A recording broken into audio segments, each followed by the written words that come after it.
Every year, India does something absolutely unbelievable and somehow acts like it's the most normal thing in the world. Take these next 40 days, that's all.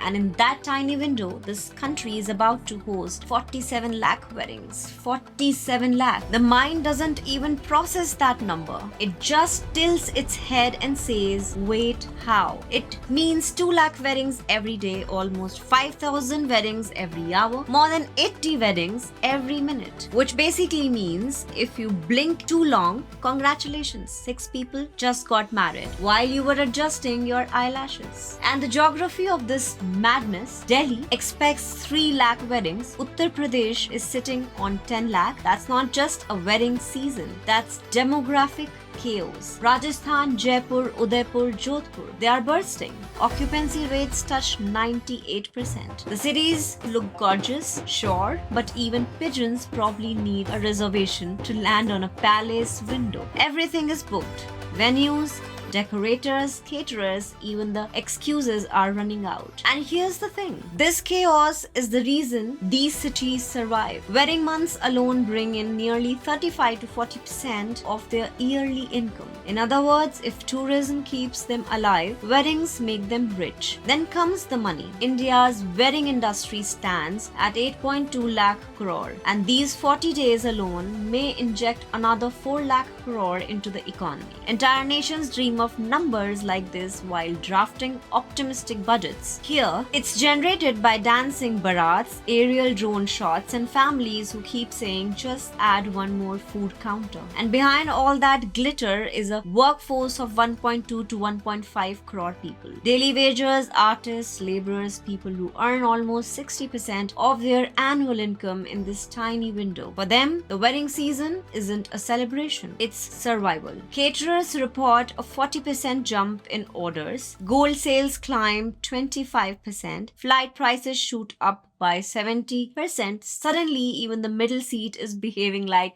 royalty. Hotels double or triple their rates. A hall that cost 1.5 lakh last year now smirks at you and says 6 lakh. And yes, most families take it because the groom can't get married in a parking lot, though at this point, even parking lots might be fully booked. And this surge spills into the wider economy too. Cities see a 15 to 25% spike in local spending. Restaurants, taxis, salons, fuel pumps, everyone gets a piece of this. Shadi ka laddu. And the wedding budgets in metros, 25 to 30 lakh is now considered normal. In tier 2 cities, 8 to 12 lakh becomes reasonable. In small towns, 5 to 7 lakh is somehow manageable. It's funny how words lose their meaning once Shadi season begins. People spend 20% of their life saving on an event that lasts 6 hours. 6 hours? Around 5 to 6,000 rupees per minute. And half those minutes are spent trying to find the correct food counter. But the story doesn't end in glitter.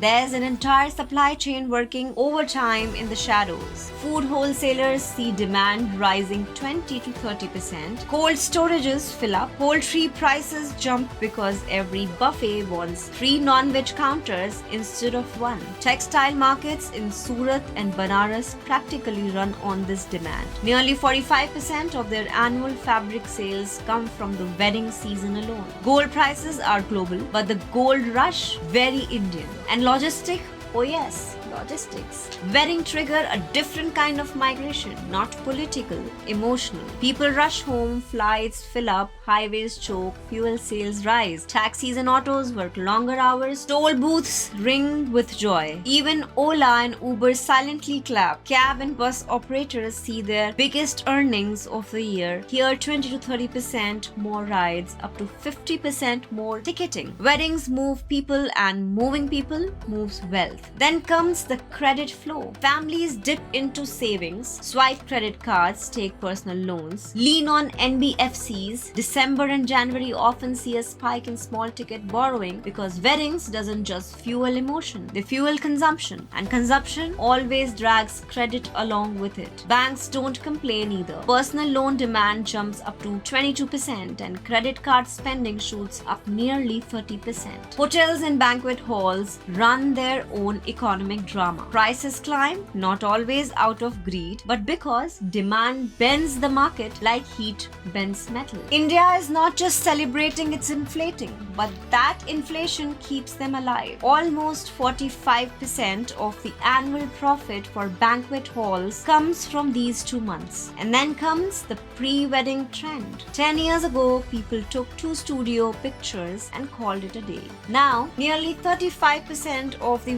wedding photo video budgets goes into pre-wedding content alone. A basic shoot starts at 50,000. In big cities, it jumps past 1.5 lakh. Luxury setups easily cross 5 to 7 lakhs for a 3-minute edited video. Couples fly to Udaipur, Manali, Goa, Thailand, sometimes even Europe, just to get the perfect shot. More than 1 in 5 destination weddings bookings now include a separate pre-wedding day. Drone crews, lighting teams, stylists, costume changes, all so the internet can approve a love story. Social media demands drama. Celebrity weddings set the standards, and society quietly whispers that your wedding isn't complete if it's not Insta-worthy. This wedding content industry has quietly grown into a 12,000 crore rupees sector, a whole economy powered by 3 minutes of curated romance. And let's not ignore the luxury layer. Destination weddings pull foreign currency into India.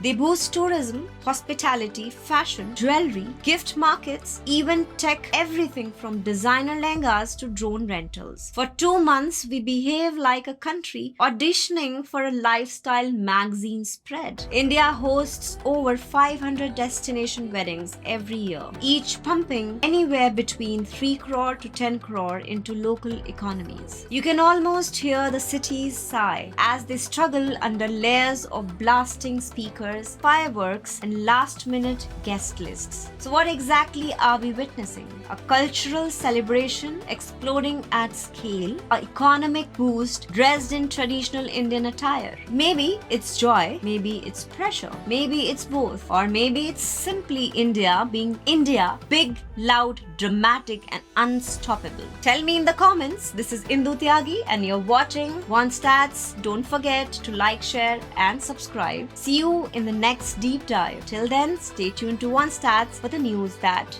matters.